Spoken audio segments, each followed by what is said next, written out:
Ukraine को लेकर चल रहे विवाद के बीच रूसी राष्ट्रपति व्लादिमीर पुतिन ने नाटो को कड़ी चेतावनी दी है। उन्होंने नाटो के साथ साथ अमेरिका को भी धमका दिया है। व्लादिमीर पुतिन ने कहा है कि अगर पश्चिम अपनी आक्रामक नीति जारी रखता है लेकिन बातचीत के लिए तैयार है तो उनका देश जवाबी कार्रवाई करेगा। रूस ने यूक्रेन की सीमा पर करीब 1 लाख सैनिकों को तैनात कर रखा है।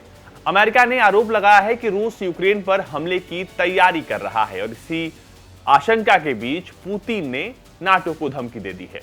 पुतिन ने रूसी रक्षा मंत्रालय बोर्ड की विस्तारित बैठक में कहा कि अगर हमारे पश्चिमी सहयोगी इतनी स्पष्ट रूप से आक्रामक नीति जारी रखते हैं तो हम शत्रुतापूर्ण कार्रवाई का दृढ़ता से जवाब देने के लिए पर्याप्त जवाबी सैन्य तकनीक का इस्तेमाल करेंगे। रॉयटर्स के मुताबिक उन्होंने रोमानिया और पोलैंड सहित रूसी सीमाओं के पास अमेरिकी मिसाइलें रक्षा प्रणालियों की तैनाती पर चिंता जताई। उन्होंने कहा कि हमें रूस की सुरक्षा और संप्रभुता सुनिश्चित करने के उद्देश्य से कार्रवाई करने का पूरा अधिकार है। रूसी राष्ट्रपति ने चेतावनी दी कि अगर अमेरिका और नाटो यूक्रेन में मिसाइलें तैनात करते हैं तो वे केवल 7 से 10 मिनट में मॉस्को पहुंचेंगी और अगर वो हाइपरसोनिक होते हैं तो वो सिर्फ 5 मिनट में पहुंचेंगे। पुतिन ने कहा कि उन्हें समझना चाहिए कि हम पीछे नहीं हटने वाले हैं। वे अब यूक्रेन क्षेत्र में क्या करते हैं या वे करने की कोशिश करते हैं, वे करने की योजना बना रहे हैं, हमारे राज्य की सीमा से हजारों किलोमीटर दूर नहीं बल्कि हमारे ये सब कुछ दरवाजे पर हो रहा है। उन्हें समझना चाहिए कि हम पीछे हटने वाले नहीं हैं। रूसी सशस्त्र संघर्ष और रक्तपात के खिलाफ खड़ा है और कूटनीति के माध्यम से मुद्दों को हल करना चाहता है, लेकिन स्पष्ट कानूनी गारंटी होनी चाहिए।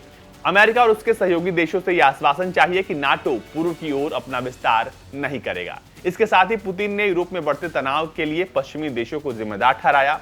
रूस के उच्च सैन्य अधिकारियों के साथ बैठक में पुतिन ने यह बयान ऐसे समय पर दिया है जब कुछ दिन पहले ही मॉस्को ने यूक्रेन और दूसरे पूर्व सोवियत देशों को नाटो की सदस्यता नहीं देने संबंधी मसौदा दस्तावेज पेश किए हैं। दरअसल रूस नहीं चाहता कि सोवियत संघ के जो पुराने देश थे वो नाटो के सदस्य बने। इसको लेकर भी रूस अपनी प्रतिक्रियाएं जो है समय समय पर देता रहा है और इसी बीच जो बात उसने यूक्रेन को लेकर कही है वो काफी महत्वपूर्ण हो जाती है। आपको बता दें कि जिस हिसाब से रूस लगातार अपने सैनिकों की तैनाती बढ़ा रहा है, इससे अमेरिका सहित तमाम पश्चिमी देश जो हैं चिंतित हैं और वो लगातार इस बात का अंदेशा जता रहे हैं कि रूस कभी भी हमला कर सकता है, क्योंकि साल 2014 में क्रीमिया को देखते हुए, जो क्रीमिया में हुआ उसको देखते हुए अमेरिका पहले से ही यूक्रेन को आगाह कर रहा है और यूक्रेन की मदद के लिए यूरोपियन कंट्रीज के अलावा अमेरिका भी यूक्रेन के साथ आकर खड़ा हो गया है।